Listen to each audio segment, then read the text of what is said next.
नमस्कार. आपल्यावरती दिवसांदिवस कर्ज वाढत आहे का? महिन्याचा पैसा, आलेला पगार किंवा महिन्याला आलेला पैसा आपल्याला टिकत नाही का? आपले पैसे किंवा एखादं काम भागवण्यासाठी आपला पगार येऊन देखील, पैसे येऊन देखील दुसऱ्याकडून पैसे घ्यायला लागतायत का? याचा मुख्य कारण आहे आपल्या घरातील आग्नेय दिशेचा वास्तुदोष.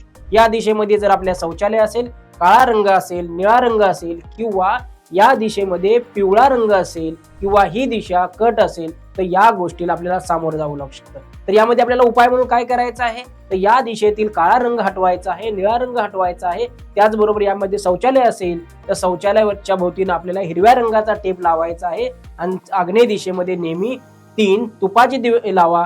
यामध्ये आपल्याला खूप चांगला रिझल्ट मिळेल. धन्यवाद. या संदर्भात आपल्याला अजून डिटेल माहिती हवी असेल तर माझ्या चॅनलला सबस्क्राईब करा, फॉलो करा आणि कमेंटमध्ये आपल्याला कोणत्या विषयासंदर्भात व्हिडिओ पाहिजे किंवा माहिती पाहिजे अशी कमेंट करा. धन्यवाद.